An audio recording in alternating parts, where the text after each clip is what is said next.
Assalamualaikum warahmatullahi wabarakatuh. Good morning, ladies and gentlemen. Online games. What comes to your mind when I talk about this? Playing fun, increase adrenaline, earn money, or refreshing our mind? Do you think that online game is a good thing for you? Well, for me, it's a big no. Why?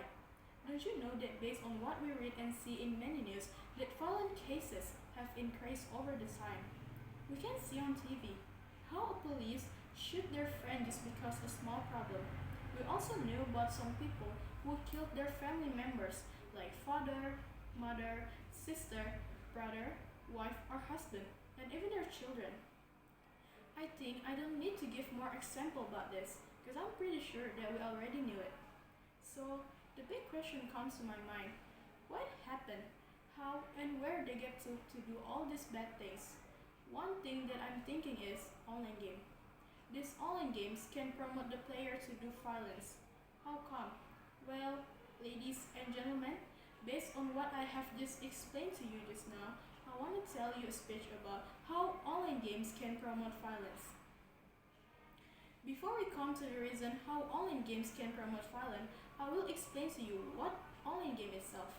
It's a video game that either partially or primarily played through the internet or any other computer network available. There are different categories of video game such as action, sport, racing, shooting, adventure, and strategy. There are many different types of video games that are required different skill from the players. Furthermore, from all the games, shooting games contribute to the most violence. Why do I say so? First, most of online game is about how to win a fight.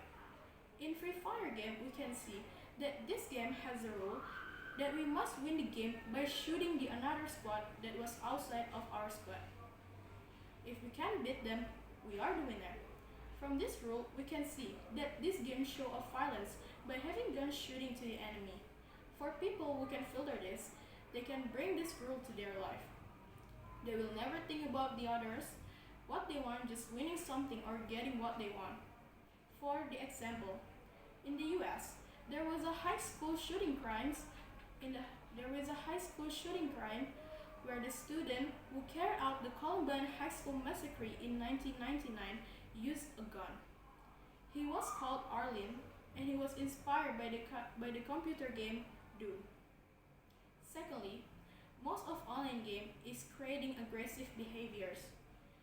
This is based on a release study in the Oxford Internet University last year, suggested that reforestation at being unable to play a game was more likely to bring out aggressive behavior more than the content of the game itself.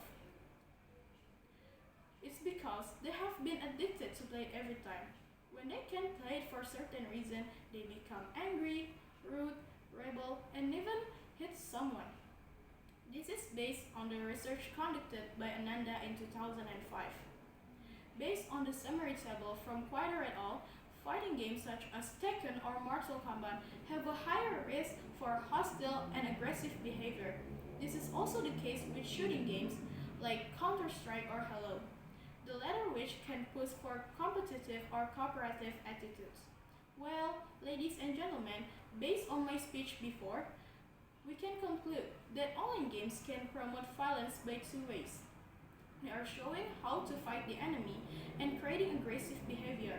Well, that's all my speech for today. Thank you for your attention. I'm Fiona Putri Salsabila. Assalamualaikum.